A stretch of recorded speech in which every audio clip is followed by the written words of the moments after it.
presentasi video tentang anti korupsi Remedial PKN. Perkenalkan, nama saya Salma Nur Nabila. Perkenalkan, nama saya Chelsea Aktoriza. Perkenalkan, nama saya Putri Maulida. Perkenalkan, nama saya Nurma Citra Kamila. Let's go video.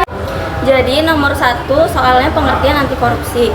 Jawabannya, anti korupsi adalah upaya untuk melawan, mencegah, dan memberantas segala bentuk korupsi dalam suatu sistem atau lingkungan. Jadi pengertian anti korupsi adalah sikap melawan dan menentang korupsi sembari memperlihatkan sikap tidak suka dan tidak senang terhadap praktik korupsi. Lanjut, nomor kedua, nilai integrasi anti korupsi. Nilai integritas adalah kunci dalam memerangi korupsi. Integritas mencakup berbagai nilai seperti kejujuran, tanggung jawab, disiplin, dan lain-lain. KPK merumuskan 9 nilai integritas yang bisa mencegah korupsi, yaitu jujur, peduli, mandiri, disiplin, tanggung jawab, kerja keras, sederhana, berani, dan adil. Integritas adalah suatu keadaan di mana seseorang memiliki integritas diri. Artinya, memiliki nilai-nilai moral yang kuat dan konsisten dalam tindakan dan perilaku. 9 nilai integritas. KPK merumuskan 9 nilai integritas yang dapat dijadikan dasar dalam membentuk sikap anti korupsi. Berikut adalah penjelasan dari masing-masing nilai. Yang pertama itu ada jujur. Jujur berbicara dan bertindak sesuai dengan kebenaran. Yang kedua, peduli. Peduli menghargai dan memperhatikan kepentingan orang lain dan lingkungan sekitar. Yang ketiga ada mandiri. Mandiri itu tidak bergantung pada orang lain dan mampu mengambil keputusan sendiri. Lanjut, yang keempat, disiplin. Mampu menepati aturan, waktu, dan kewajiban. Yang kelima, tanggung jawab. Bertanggung jawab atas tindakan dan konsekuensi yang terjadi. Yang keenam, kerja keras, bersungguh-sungguh dan tekun dalam melakukan pekerjaan. Yang ketujuh, sederhana, hidup dengan sederhana dan tidak berlebihan. Yang kedelapan, berani, tidak takut untuk mengambil resiko dan menyatakan pendapat. Yang kesembilan, adil, adil dalam menjalankan kewajiban dan memberikan hak sesuai dengan aturan dan keadilan. Pentingnya integritas itu sangat penting untuk mencegah korupsi. Dengan memiliki nilai-nilai integritas, seseorang akan memiliki moral yang kuat dan tidak akan mudah tergoda akan melakukan tindakan korupsi. Integritas dalam ASN. Integritas juga dapat penting bagi aparatur sipil negara atau ASN. ASN yang berintegritas akan mampu menjalankan tugas dan kewajibannya dengan baik dan tidak melakukan tindakan korupsi. Lanjut, pendidikan anti korupsi PAK adalah sebuah gerakan budaya dalam menumbuhkan nilai anti korupsi sejak dini. Hari-hari ini kita menyaksikan berita tentang tindak pidana korupsi dan perilaku koruptif di mana-mana.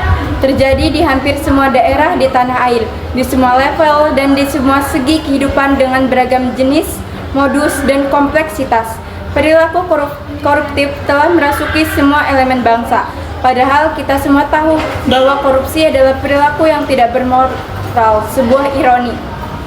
Muara dari persoalan korupsi adalah hilangnya nilai-nilai anti korupsi. Jujur, peduli, mandiri, disiplin, tanggung jawab, kerja keras, sederhana, berani, adil dari dalam diri individu. Ketika hari-hari ini kita menyaksikan kasus-kasus korupsi kian marak, meluas dan beragam, serta perilaku saling tidak percaya, saling menyalahkan, lepas tanggung jawab, mencari jalan pintas, arogan, inkonsisten, dan rupa-rupa perilaku tak pantas lainnya kian menyesakan dada. Kita sadar budaya anti korupsi kita menghilang. Kemanakah budaya anti korupsi kita? Di satu sisi, bangsa kita memiliki kelemahan perilaku yang diwariskan sebagai hasil penjajahan. Sejak lama kita sadari kelemahan ini. Mental menerabas, tidak menghargai waktu, meremehkan mutu, tidak percaya diri, dan banyak lagi. Sementara di sisi lain, dunia pendidikan yang diharapkan menjadi penguat budaya anti korupsi makin dirasakan tidak konsisten dalam menjalankan fungsinya. Proses pendidikan seperti mementingkan penguasaan pengetahuan semata ketimbang membiasakan perilaku baik.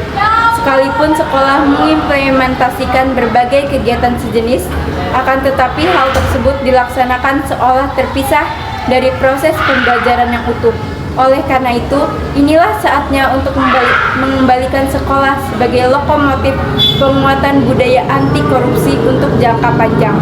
Kita awali dengan melakukan pendidikan anti korupsi yang dimotori oleh satuan pendidikan. Yang keempat, jenis-jenis korupsi. Yang pertama, merugikan keuangan negara. Pengertian murni merugikan keuangan negara adalah suatu perbuatan yang dilakukan oleh orang, pegawai negeri sipil atau PNS, dengan penyelenggara negara yang melawan hukum, menyalahgunakan kewenangan, kesempatan, atau sarana yang ada padanya, karena jabatan atau kedudukan dengan melakukan tindak pidana korupsi. Yang kedua, suap menyuap. Suap menyuap adalah tindakan yang dilakukan pengguna jasa secara aktif, memberi atau menjanjikan sesuatu kepada pegawai negeri atau penyelenggara negara dengan maksud agar urusannya lebih cepat, walau melanggar prosedur. 3. Penggelapan dalam jabatan. Penggelapan dalam jabatan adalah tindakan dengan sengaja menggelapkan uang atau surat berharga, melakukan pemalsuan buku-buku atau daftar-daftar yang khusus untuk pemeriksaan administrasi, merobek dan menghancurkan barang bukti suap untuk melindungi pemberi suap dan lain-lain. 4. Pemerasan. Pemerasan adalah perbuatan di mana petugas layanan yang secara aktif menawarkan jasa atau meminta imbalan kepada pengguna jasa untuk mempercepat layanannya, walau melanggar prosedur. 5. Berbuat curang. Berbuat curang dilakukan dengan sengaja atau untuk kepentingan pribadi yang dapat membahayakan orang lain. Yang keenam, benturan kepentingan dalam pengadaan. Contoh dari benturan kepentingan dalam pengadaan berdasarkan pasal 12 huruf I UU 2001 adalah ketika pegawai negeri atau penyelenggara negara secara langsung ataupun tidak langsung dengan sengaja turut serta dalam pemborongan, pengadaan atau persewaan, padahal ia ditugaskan untuk mengurus atau mengawasinya. Yang ketujuh, gratifikasi. Berdasarkan pada pasal 12B ayat 1 Undang-Undang Dasar 2001, setiap gratifikasi kepada pegawai negeri atau penyelenggara negara dianggap memberi suap apabila berhubungan dengan jabatannya dan yang berlawanan dengan kewajiban atau tugasnya. Dari kita berempat ada pesan-pesan untuk anti korupsi. Yang pertama, korupsi menghancurkan keadilan dan merampas hak-hak rakyat. Yang kedua, bersatu melawan korupsi demi masa depan yang lebih baik untuk Indonesia. Yang ketiga, katakan tidak untuk korupsi. Belajarlah untuk berperilaku jujur, katakan bahwa benar itu adalah benar, dan katakan bahwa yang salah adalah salah. Yang keempat, Hari Anti Korupsi menginspirasi setiap orang untuk melawan kejahatan sosial ini, seraya mewujudkan dunia yang sehat untuk ditempati. Sekian Dari kami, kurang lebihnya